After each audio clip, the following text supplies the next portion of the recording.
Hello, everybody, and welcome back to yet another episode of the Bleav in Iowa podcast. No Brady Beaton today, so you've only got me, Logan Blackman, and former Iowa Hawkeye tight end Dominique Dafney, and we are here to discuss Iowa's homecoming loss to the Indiana Hoosiers. Hard-fought game, 20-15 was the final. Dom, what are your initial thoughts going after this game happened?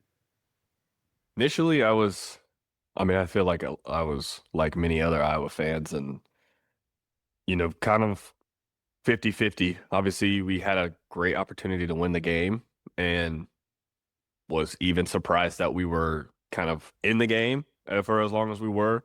But, want to see Iowa come away with those wins in Kinnick in that situation, and that the fact that we had the ball and we were about to go up 16-13 to potentially win the game with 2 minutes left in the game. And of course we missed a field goal and then they come down and score. And so it's a little heartbreaking. It kind of reminds me of the loss we had to Penn State when Saquon was jumping over people and we were about to win.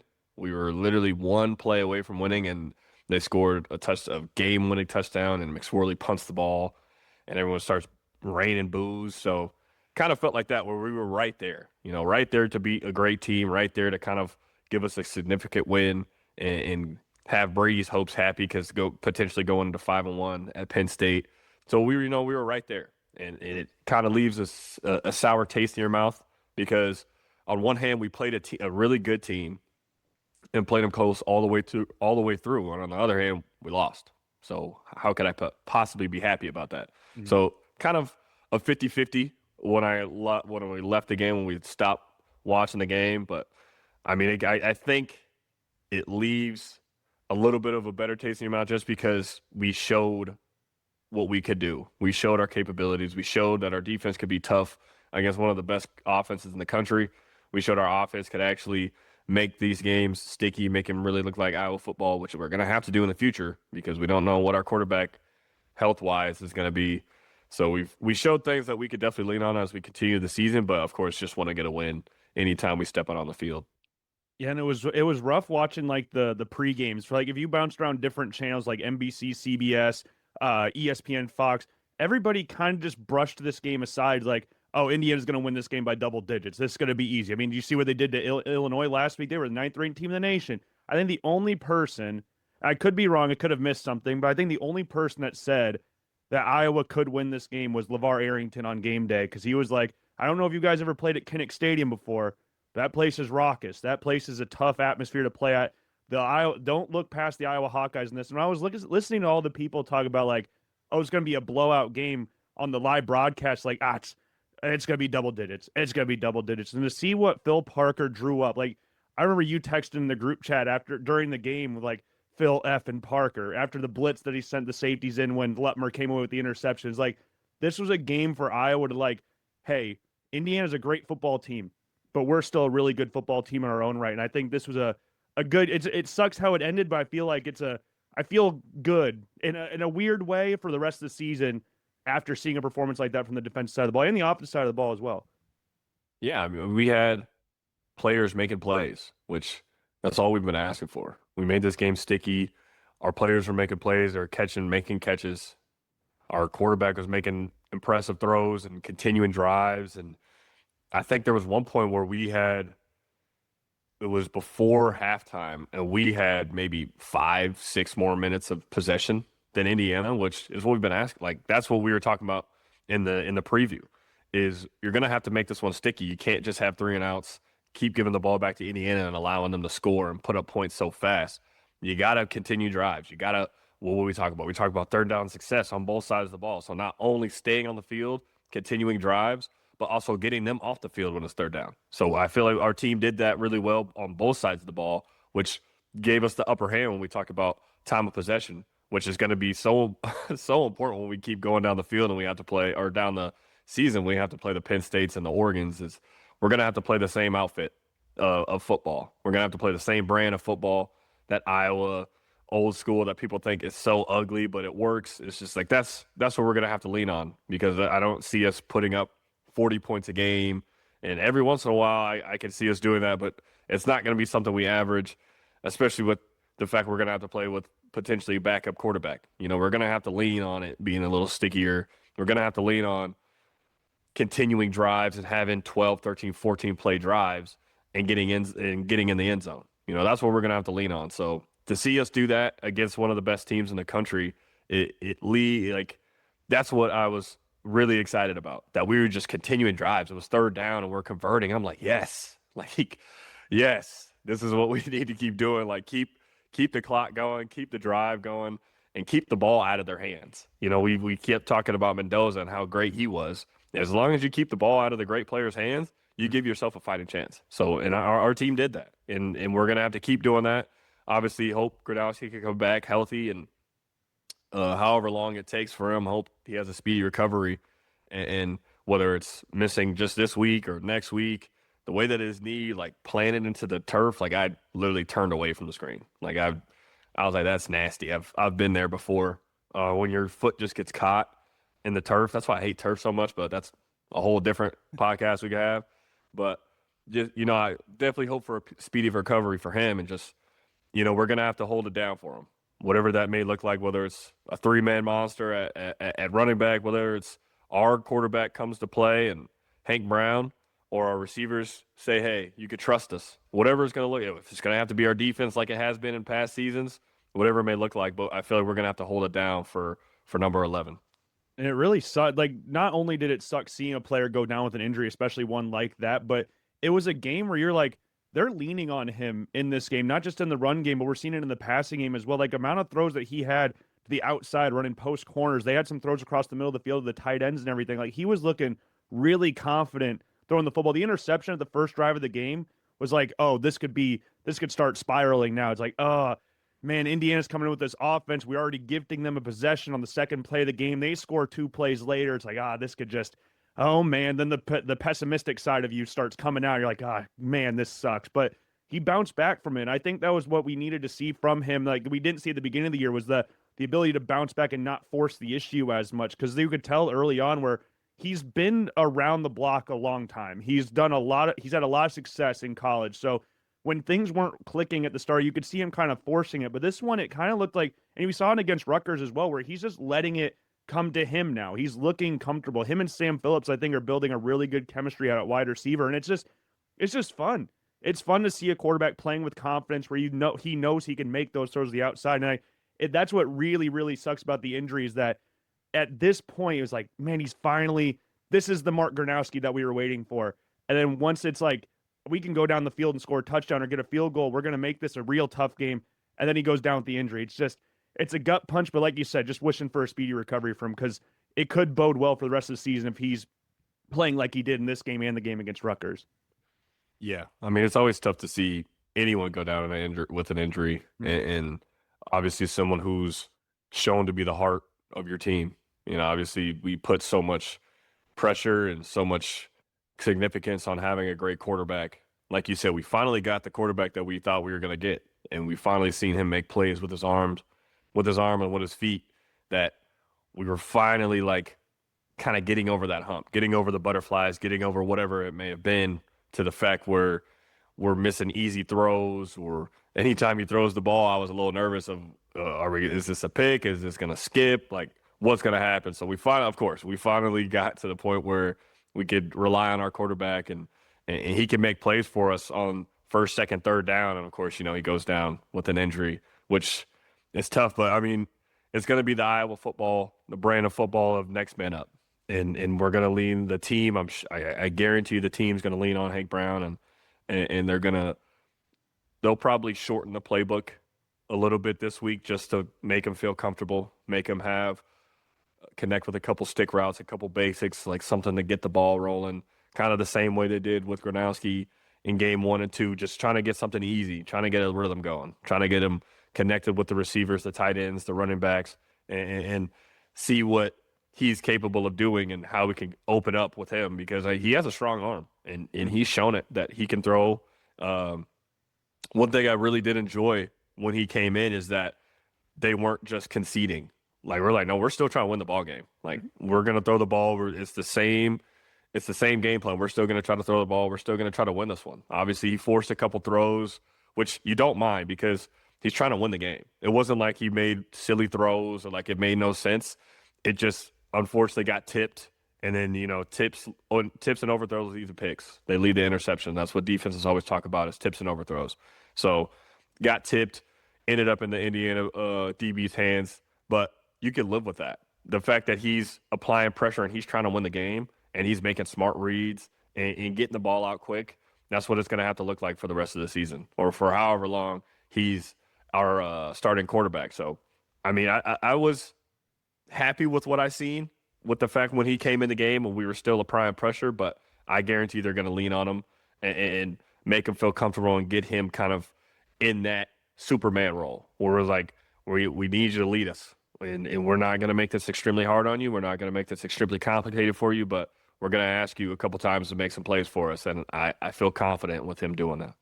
Yeah, and I'm glad you brought up the fact you liked what you saw from him. He didn't statistically wasn't the greatest performance, but if you look at some of the throws he was attempting to make that fell short or it fell incomplete or whatever, I'm with you. I was looking at it like, hey, I respect the fact that you're trying to fit in like the interception that he threw. I don't mind the placement of the ball. It's just a little bit too far in front of Sam Phillips and it bounced up and like you said, landed in the arm of the defender, but he's got the arm to get it in there because it was a tight window that he tried to fit it in there. And he's got the arm talent to do that. Just missed it by like a half an inch or something like that. And we always talk about football being a game of inches, but regardless of if he's playing the next game against Wisconsin or if he's playing the rest of the season or if Gronowski comes back, I do have faith in Hank Brown to deliver when they need him to. It's not like you brought up. They're gonna shorten the playbook a little bit. He's not going to be able to do the run plays that Mark Gronowski's doing. He's not 6'3", 235 pounds. He's a more of your traditional looking pocket passer. He's not going to be running over people or trying to make big plays in the ground game or anything. But I can see something there that gets me excited for the next season, or if he does play against Wisconsin, which I think Wisconsin, given what we've seen from them, it could be a game where he looks fairly solid in there, but we'll get to that game eventually. But I do want to talk about, you brought him up before. We're talking about the key players in the game. Fernando Mendoza, one of the Heisman favorites going into this game. Everybody talking about him, one of the top quarterbacks in the draft process as well. And one thing we brought up during the preview is that you need to hit him. And I think more often than not, Iowa had somebody in his face in a throw. Like there was the throw to Elijah Surratt. Not the slant for the touchdown. It was a throw down the hash mark. He got hit right in the face by Montgomery, I think it was. It came in at linebacker for Harrell. Like got hit right in the mouth. He got the Xavier Nwampa made sure to give him a little nudge out of bounds when he's trying to get the first down mark. Just make sure to rough him up a little bit. They hit him in the face a lot, and that threw off some of the timing on some of his throws, and it made him give the ball a little bit more than what I'm sure he wanted to on those RPOs that they usually pull, and he gets it out quick to Surratt. So the defense, I thought, again, I just want to go back to the defense real quick with limiting what Mendoza could do. And I just think it was a very commendable effort against one of the best quarterbacks in college football. Absolutely, because we talked about the player that he is and the fact that he could kill you with his feet and with his arm. So we got to take away one. We can't have him have free reign and be able to, like you said, kind of like play like toy with the defense. And obviously Iowa's defense is one of the best defenses in the country, in my opinion, and we have been for, I think, since black and gold has ever been around. So, I mean, I understand that we're not going to let many people just dog walk us, but the fact that, like you said, we were able to get into his face and make things uncomfortable and rough him up a little bit, it's going to get into the head of any quarterback in college. And you get tired of taking hits. Anybody can tell you, anybody that's played quarterback can tell you get tired of people hitting you. You get tired of people, like you throwing the ball and the pocket is collapsing while you're throwing the ball. It gets exhausting and it gets into your head a little bit. And I got to speed up my rhythm. I got to speed up my feet. It gets into your head when you're constantly taking hits and when the pocket is constantly closing on you, where you constantly have to flee the pocket.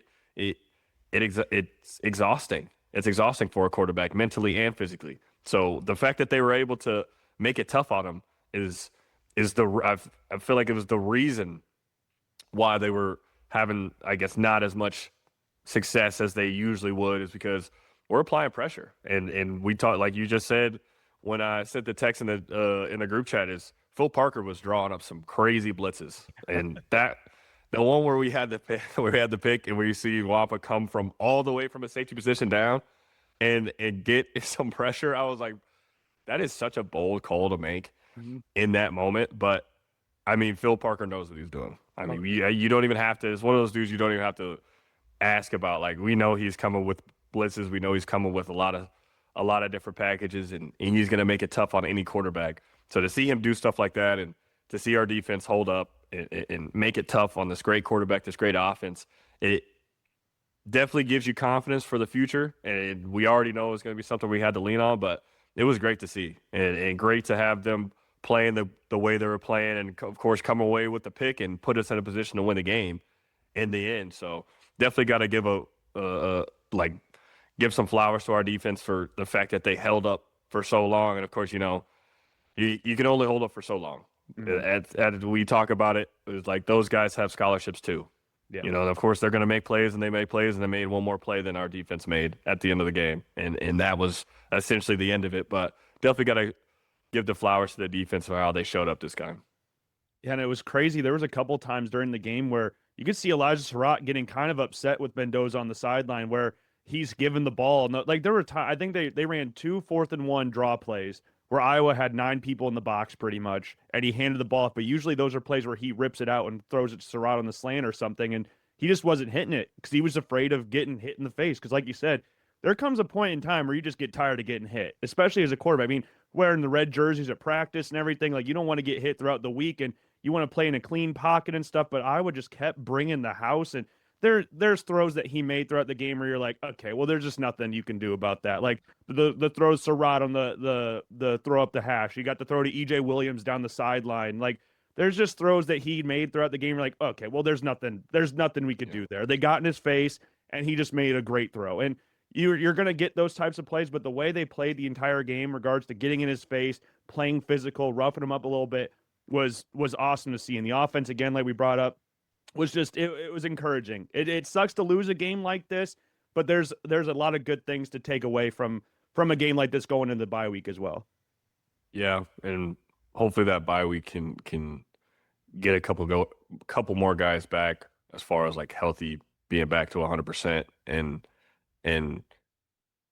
kind of gives us the best position to be in, because we have so much more time to not only get guys back healthy, but also get guys in the playbook. And the guys we're going to have to rely on, like Hake Brown, gives us an extra week of film, an extra week to study, an extra week to rest. So definitely a good thing that we have this bye week coming off of a big game, a big, rough, tough, like physical game, because it was physical on both sides of the ball. Like we were running the ball physically, they were running the ball physically. We were getting after their quarterback. They were trying to. So under the fact that we have a bye week after this game, I'm sure they would have loved to get a dub so you could sit on that win for 2 weeks and be really happy about it. But definitely going to be a week where we have a bounce back week physically and mentally, and we're able to take an extra week of prep, an extra week of recovery, an extra week of whatever you need to get back to 100% physically and mentally before we play Wisconsin. And I can't. It's we got Penn State in 2 weeks or 3 weeks. Sorry. Then we got Oregon a few weeks later after that. Like Iowa's got a nice little schedule coming up. Again, Oregon and Penn State both at home, but got to get through Wisconsin first. Love a rivalry game. Love playing Wisconsin. It's a night game. They just announced it yesterday, so that'll be a really fun one. And before we wrap it up, we've kind of done this thing over the past couple of games. What is like your confidence level on a scale of 1 to 10 in Iowa after this game against Indiana? If I can remember, I would say mine was at like a 40, 35, 40. I think so. Yeah, it sounds right. I'd probably say it's around the same. Hmm. I feel like if we would have won the game, it probably would have went up to about 50, 55, 60. But I'd say it remains the same because we played well, but then we also like had an injury at quarterback. So it kind of doesn't move the needle for me at all, which is why it's so frustrating that we lost the game, because it's like we played so well, but we ended up losing, and we ended up losing our starting quarterback. So it's like I have the feeling that I had after I was watching the Dallas Cowboys Packers game. It's like we just did all that for nothing. We went through that whole thing, this whole game where we had an opportunity to win, everyone is so excited, like, oh, we're really playing well against this team, and our defense is playing well, and our offense is actually playing well, and then we lose, and then we also have an injury to one of our most important players, if not our most important player. So I'd say probably still around that 40% out of 100. Obviously, with the strength of schedule that we have left and the opponents that we have left to play, it's gonna rely on if our quarterback is back, and I feel like that's what we're all gonna be looking at every day. Of is there a report of how long he's gonna be out, or is there a report like? So I think that is gonna be in the minds of a lot of Iowa fans, and I'm sure in that facility too, of just when can we get our guy back, and will really be that will really help us figure out where we're going for the rest of the year. And it sucks because, like you said, it's still a loss. You try to find little moral victories in there, but like Notre Dame beating the crap out of Arkansas, Iowa lost. It's just the loss is the only thing that matters at the end of the day. But I think that's all we've got for you on this edition of Bleav in Iowa, on this Indiana recap edition of Bleav in Iowa. And yeah, Dom, want to go over the social media accounts before we wrap up this thing? Absolutely, we got Instagram, Twitter, TikTok, YouTube now is up and running for sure, and it's all Bleav in Iowa.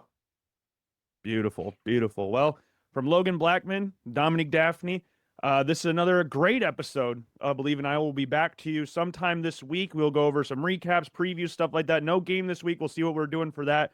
We got Iowa, Wisconsin coming up on October 11th. Can't wait for that one. And yeah, we will see you guys later.